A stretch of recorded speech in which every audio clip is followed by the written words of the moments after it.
नमस्ते बच्चों।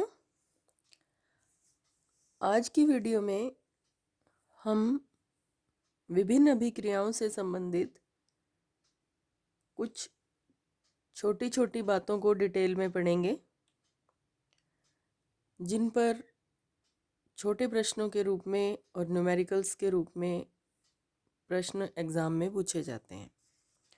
सबसे पहले शून्य कोटि की अभिक्रिया की बात करते हैं। पहले इसकी परिभाषा देखते हैं। ऐसी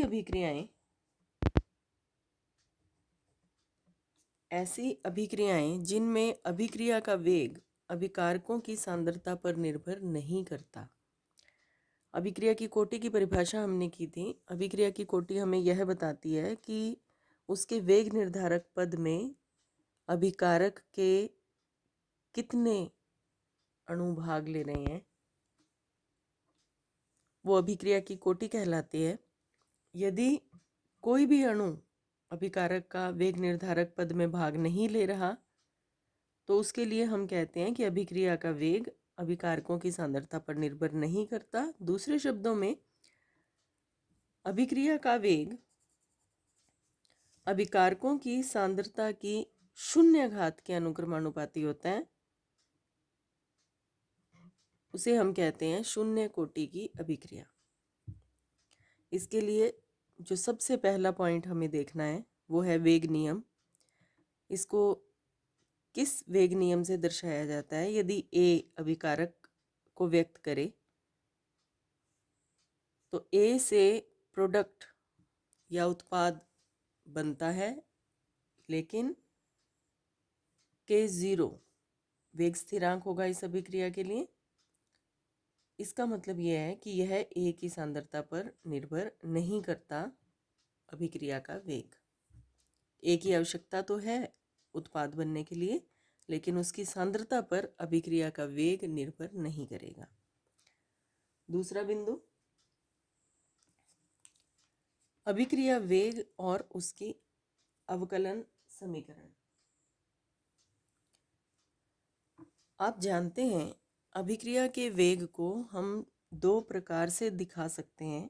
एक, अभिकारक की सांद्रता में परिवर्तन की दर, और दूसरा, उत्पाद की सांद्रता में परिवर्तन की दर, या हम कहें अभिकारक की सांद्रता में कमी की दर और उत्पाद की सांद्रता में वृद्धि की दर। यहाँ पर अभिकारक है ए। अगर हम इसकी सांद्रता में कमी की दर ज्ञात करना चाहें तो ये है ए की सांद्रता। डी ए का मतलब सांद्रता में हुआ परिवर्तन, बटा डी टी सांद्रता में हुए परिवर्तन की दर। क्योंकि यह अभिकारक की सांद्रता है और यह अभिक्रिया बढ़ने के साथ साथ कम हो रही है सांद्रता अभिकारक की, इसलिए इसके साथ हम माइनस लगा देते हैं। इसी अभिक्रिया के वेग को हम उत्पाद की सांद्रता में वृद्धि की दर से भी ज्ञात कर सकते हैं। यदि उत्पाद x है तो उसकी सांद्रता में वृद्धि की दर dx बटा dt। द्रव्यानुपाती नियम के अनुसार किसी भी अभिक्रिया का वेग, अब ये भी वेग को प्रदर्शित कर रहा है, ये भी वेग को प्रदर्शित कर रहा है, इसलिए हमने इसमें ब्रैकेट लगा दिया। किसी भी अभिक्रिया का वेग उसकी प्रारंभिक सांद्रता के समानुपाती होता है। अब प्रारंभिक सांद्रता ए है प्रोडक्ट की, उसको ब्रैकेट में बंद किया तो वो सांद्रता हो गई, और हम जानते हैं ये शून्य कोटि की अभिक्रिया है, इसलिए ए के ऊपर हमने जीरो लगाया, ब्रैकेट के ऊपर घात के रूप में जीरो लगाया। परिभाषा भी तो यही है, अभिकारकों की सांद्रता की शून्य घात के अनुक्रमानुपाती होता है। तो dx बटा dt मतलब वेग बराबर अनुक्रमानुपाती की जगह पर हम बराबर लगा करके स्थिरांक लगा देंगे K0। यह है शून्य कोटि अभिक्रिया के लिए स्थिरांक है, वेग स्थिरांक A0। अब इसको आगे हल करने का प्रयास करते हैं। देखें इसको, dx बटा dt बराबर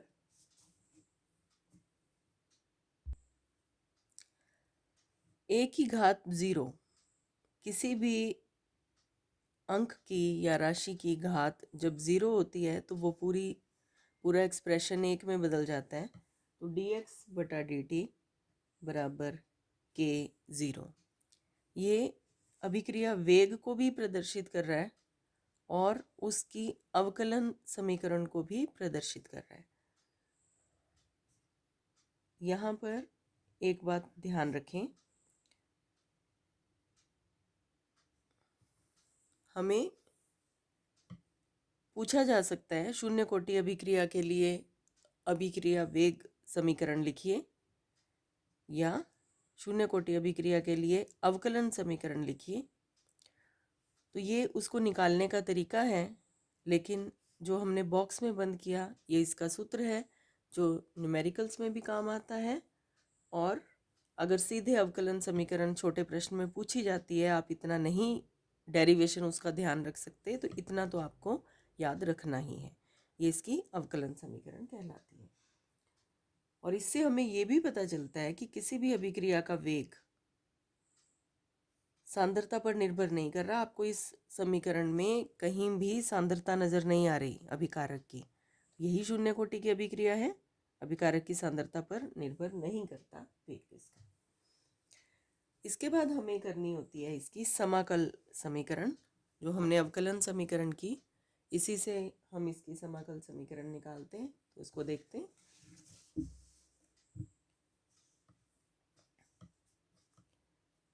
इस समीकरण को सॉल्व करने की कोशिश करते हैं, इसका समाकलन करते हैं।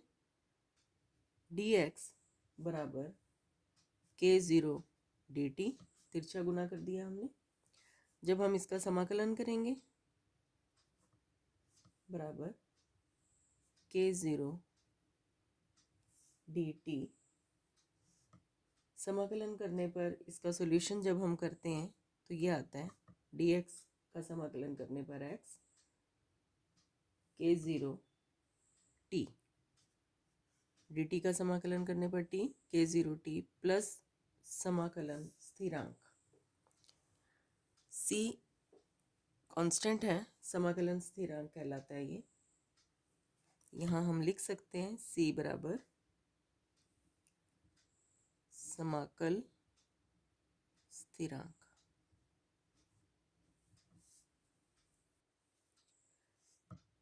अब c की वैल्यू जब हमें निकालनी है तो उसके लिए कंडीशन से अप्लाई करेंगे। t बराबर 0 पर, जब समय 0 था, अभिक्रिया शुरू नहीं हुई थी, तब x बराबर भी 0 था। याद करें, x का मतलब उत्पाद, हमने यहाँ पर उत्पाद की बात की थी। तो जब t बराबर 0 था, अभिक्रिया शुरू नहीं हुई थी, तो x बराबर भी 0 था। t 0 होगा, x 0 होगा, तो c भी ऑटोमेटिकली 0 हो जाएगा। c बराबर 0।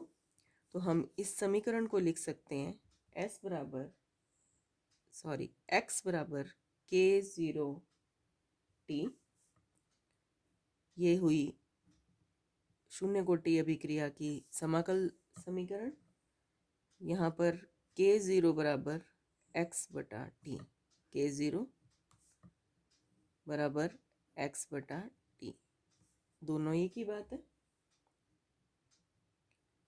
ये है शून्य कोटि अभिक्रिया की समाकलन समीकरण, समाकल समीकरण।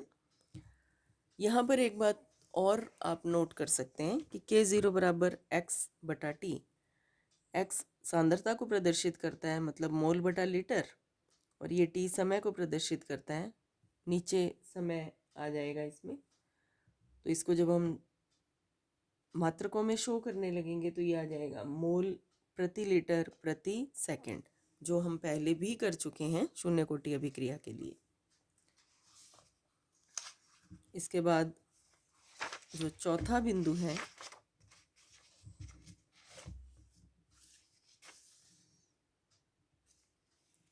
वो है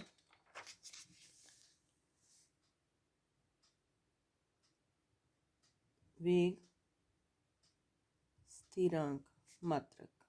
शून्य कोटि अभिक्रिया के लिए वेग स्थिरांक का मात्रक k0 ये होता है, हम पहले कर चुके हैं और अभी पीछे भी आपको समझा दिया, मोल प्रति लीटर प्रति सेकंड।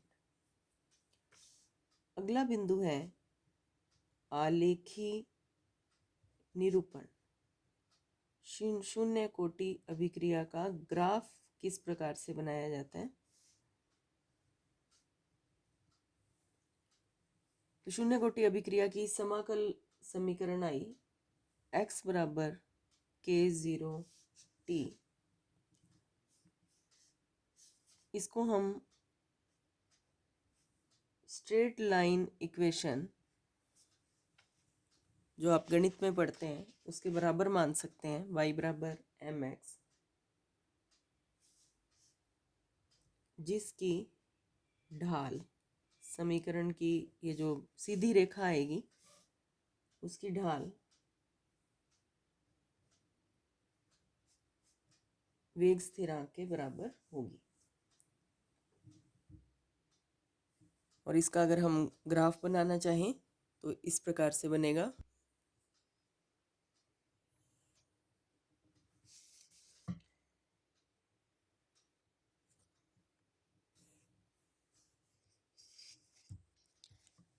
शून्य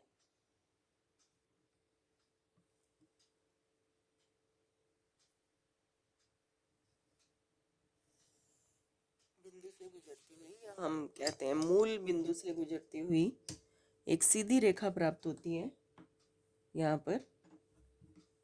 और समीकरण में देखिए, इसको इक्वल करते हैं। y एक्सिस पर आता है x सांद्रता, x एक्सिस पर आता है t समय, और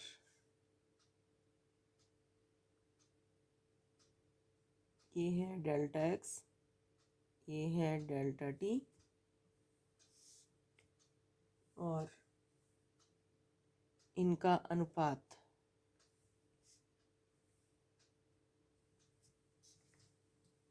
वेग स्थिरांक के बराबर होगा। अगला बिंदु अर्ध आयु।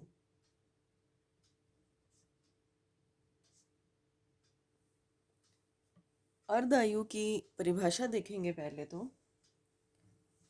यह यूनिवर्सल परिभाषा है, स्पेशली इस क्वेश्चन में नहीं काम आएगी, सिर्फ हमेशा हमारे लिए ये काम की रहती है अर्ध आयु की परिभाषा। तो अर्ध आयु की जनरल परिभाषा करते हैं। किसी रासायनिक अभिक्रिया में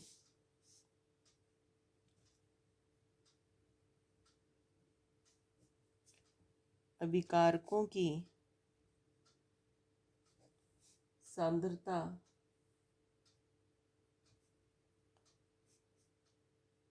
की आधी मात्रा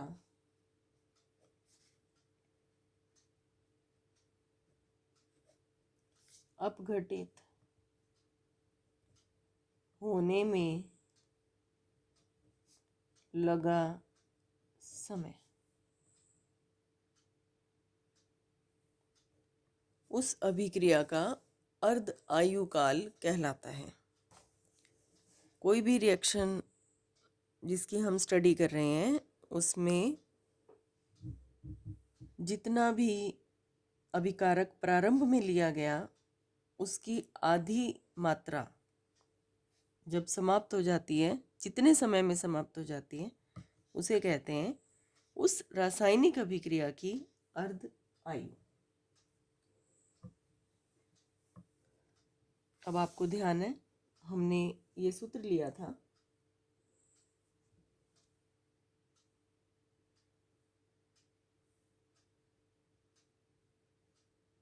K0 बराबर x बटा टी। यहाँ से हम t का सूत्र भी निकाल सकते हैं, t बराबर x बटा K0। अब आधे समय के बाद मतलब t हाफ, x का मतलब क्या है, प्रारंभिक सांद्रता का आधा बटा K0। या T½ अर्ध आयु बराबर A/2K0। ये आ गया अर्ध आयु का सूत्र। सबसे ज़्यादा न्यूमेरिकल इस पर पूछे जाते हैं। अर्ध आयु पर प्रारंभिक सांद्रता आपको दे दी जाती है, वेग स्थिरांक दे दिया जाता है और अर्ध आयु पूछ ली जाती है, या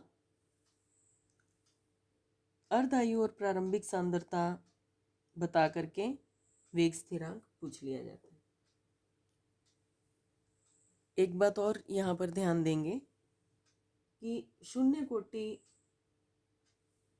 अभिक्रिया की अर्ध आयु अभिकारकों की प्रारंभिक सांद्रता के समानुपाती होती है।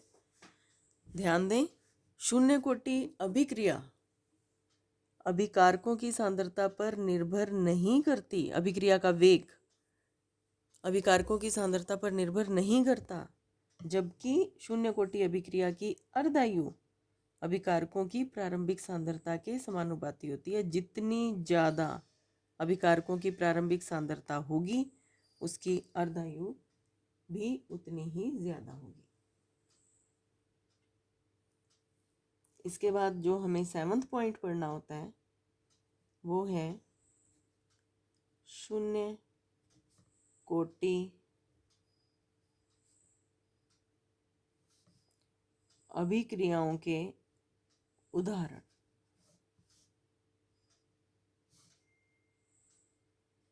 शून्य कोटि अभिक्रियाओं के उदाहरण, तो उदाहरण बुक में दे रखे हैं, आप वहीं से करेंगे। मैं आपको बुक में समझा देती हूँ। शून्य कोटि अभिक्रियाओं के उदाहरण। पहला एग्जाम्पल है, स्थिर दाब पर जल की सतह पर प्रकाश की उपस्थिति में हाइड्रोजन और क्लोरीन के जुड़ने से HCl का बनना। शून्य कोटि की अभिक्रिया है, अभिकारकों की सांद्रता पर इसका वेग निर्भर नहीं करता। उच्च दाब पर मोलिब्डेनम की सतह पर फॉस्फीन का अपघटन और टंगस्टन की सतह पर अमोनिया का अपघटन। ये प्लेटिनम, पैलेडियम, कई सतहों पर ये प्रश्न आता है, तो वे शून्य कोटि की अभिक्रियाएं होती हैं। 2NH3W टंगस्टन का मात्रक है, प्रतीक है, सॉरी। उच्च दाब पर यह अभिक्रिया होती है, यह नाइट्रोजन और हाइड्रोजन में टूट जाता है। ये हैं शून्य कोटि अभिक्रियाओं के उदाहरण। तो इस प्रकार हमें किसी भी अभिक्रिया को इन 7 पॉइंट्स के अंडर पढ़ना होता है। वेग नियम, अभिक्रिया वेग और अवकलन समीकरण, समाकलन समीकरण जिसके 2 रूप हमने देखे, उसके बाद वेग स्थिरांक का मात्रक जो हम पहले भी कर चुके हैं, एक बार फिर रिवाइज किया है हमने इसको। फिर है आलेखी निरूपण कि इसका ग्राफ कैसा बनता है, और लास्ट में है अर्ध आयु। फिर से बता रही हूँ, अर्ध आयु पर सबसे ज़्यादा प्रश्न और न्यूमेरिकल पूछे जाते हैं, और एक इसका वेग स्थिरांक आपको अच्छे से याद रखना है, इस पर भी प्रश्न आते हैं। और शून्य कोटि की अभिक्रियाओं के एग्जाम्पल किसी भी तरीके से आप इसको याद करें। समीकरणों को याद रखना उतना ज़रूरी नहीं है, आपको उस अभिक्रिया के बारे में पता होना चाहिए कि कौन सी अभिक्रिया शून्य कोटि की है या प्रथम कोटि की है। नेक्स्ट वीडियो में हम प्रथम कोटि अभिक्रिया की इसी प्रकार से इन 7 पॉइंट्स के अंतर्गत डिटेल पढ़ेंगे। तब तक आप शून्य कोटि अभिक्रिया की प्रैक्टिस करें। Thank you.